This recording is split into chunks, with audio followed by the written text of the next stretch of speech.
एगो भक्त बाबा विश्वकर्मा के दरबार में जाके बाबा से निवेदन करता कि बाबा, आज आप जो भी देख रहे हैं, छोटी से छोटी गाड़ी है ना, टेम्पू से लेकर के रेलवे तक, हवाई जहाज तक, यानी कंप्यूटर इत्यादि जितने भी मशीनरी चीज हैं, सब बाबा विश्वकर्मा की ही कृपा है, इसलिए कहना है।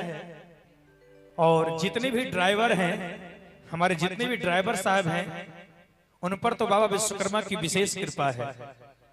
और आई इसलिए कहना है, अरे बाबा तब विश्वकर्मा के, बाबा तब विश्वकर्मा के महिमा महान बाटे, बाबा तब विश्वकर्मा के महिमा महान बाटे, बाबा तब विश्वकर्मा के।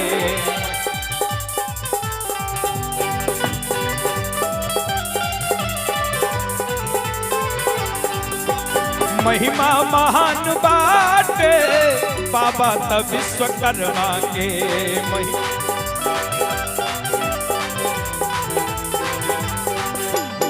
बाबा तब विश्वकर्मा के महिमा महान बाटे।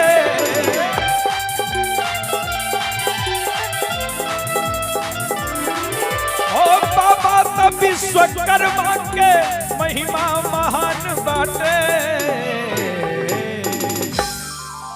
अच्छा, यहाँ जितने भी लोग आए हुए बाबा विश्वकर्मा जी को, कितने लोग मानते हैं? एक बार हाथ उठा दीजिएगा।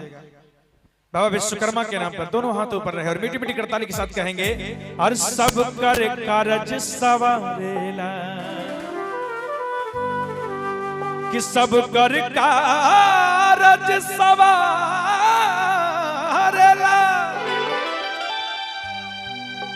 और सब कर कारज सवारेला, सब कर कारज सवारेला, और जहान जहान बाटे, बाबा तब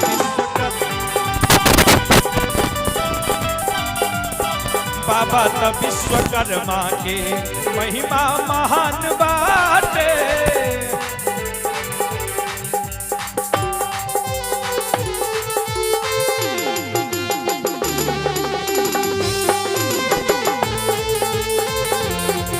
जिया रंजन भैया जिया, जय हो।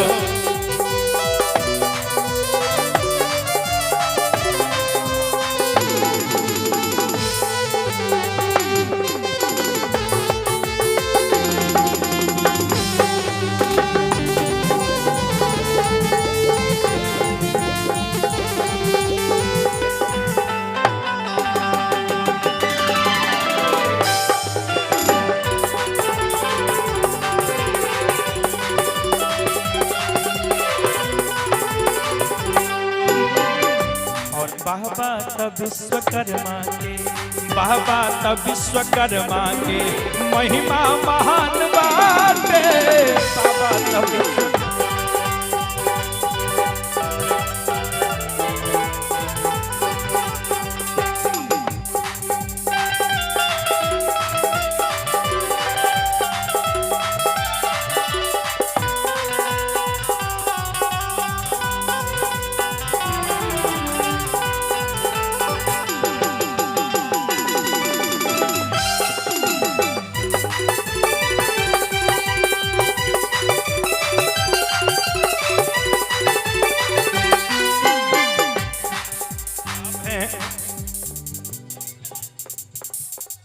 परिजल शांति नगर जमुई, परिजल शांति नगर जमुई आपके तरफ से 150 रुपए का प्रेमी छावर आया है। और आप हैं गुड्डू रंगीला उर्फ गुड्डू शर्मा, गुड्डू रंगीला उर्फ गुड्डू शर्मा, शांति नगर जमुई आपके तरफ से ये 551 रुपए का प्रेमी छावर आया है। बाबा विश्वकर्मा की कृपा सदैव बनी रहे। बोलिए प्रेम से बाबा विश्वकर्मा की।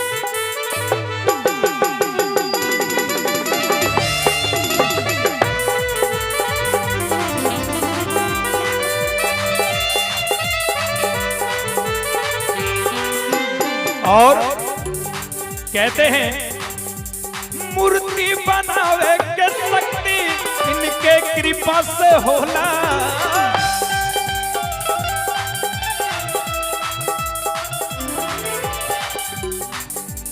मूर्ति बनावे के शक्ति इनके कृपा से होला।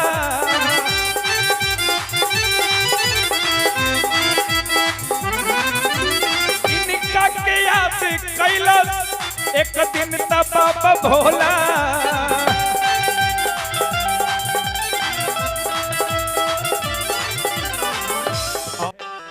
कि मूर्ति बनावे के शक्ति इनके कृपा से होला। इनका के याद कैलाश एक दिन तब बाबा भोला। पांडे बाबा अरे इनका कृति के अभियो तक, इनका कृति के अभियो तक और लंका निशान बाटे।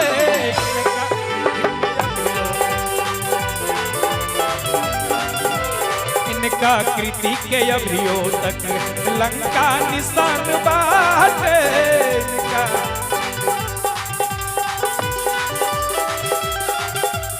बाबा तो विश्वकर्मा के महिमा महान बाटे।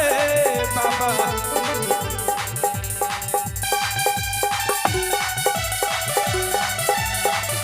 जय हो।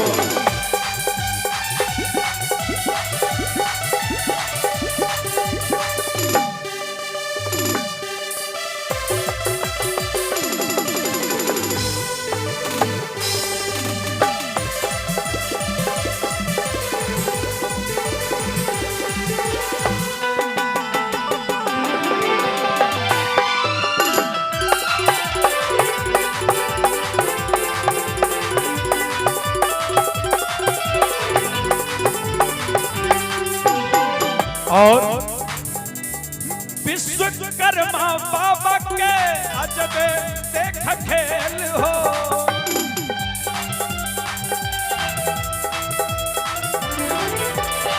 विश्वकर्मा बाबा के अजब देख खेल हो।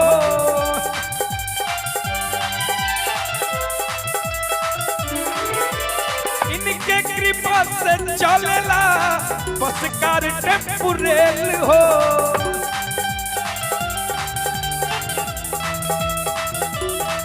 हाँ इनके कृपा से चलेला बस कार टेम्पू रेल हो। और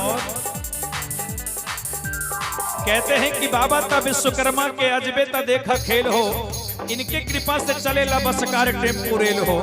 और इनके पूजन का हो खेला, इनके पूजन से चलेला और दुनिया जहान बाटे। बाबा तो विश्वकर्मा के महिमा महान बाटे। बाबा तो विश्वकर्मा के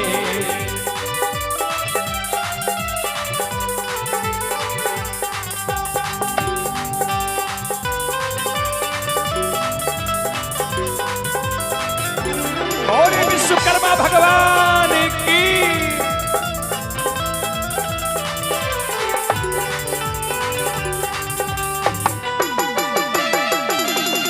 जय हो। बाबा जय हो।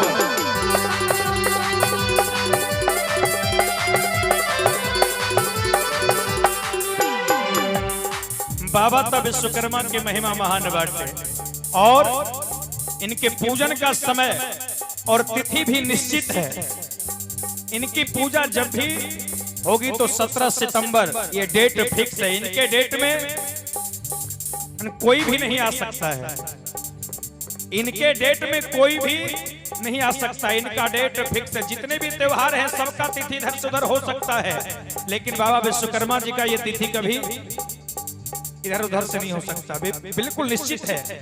इसलिए कवि ने कहा 17 सितंबर के दिन होला इनकर पूजनवा।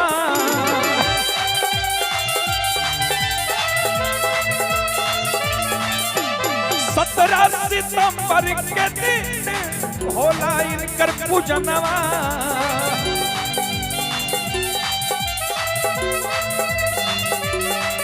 और बालक बेदर्दी झूम झूम के गावे इनकर भजनवा।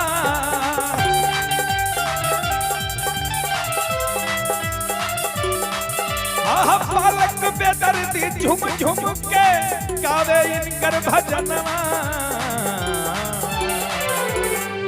और इतना ही नहीं, और जिन पर बाबा विश्वकर्मा की कृपा हो जाए फिर कहना क्या है, और सब कर कारज सवारे। बोले बाबा विश्वकर्मा भगवान की, और सब कर कारज सवारेला, सब कर कारज सवारेला, और जहानत जहान बाटे।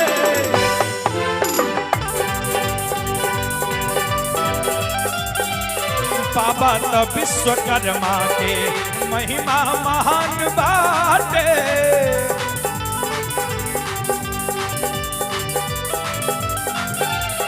बाबा तो विश्वकर्मा के महिमा महान बाटे।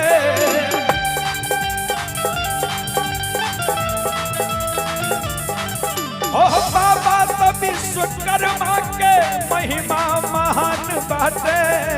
बाबा तो विश्वकर्मा के, बाबा तो विश्वकर्मा के महिमा महान बाटे।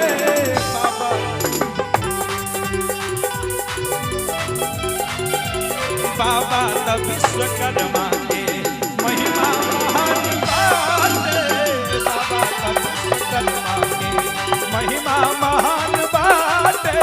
सब कर कारज सवारेला, जहानत जहान बाटे। बाबा तो विश्वकर्मा के।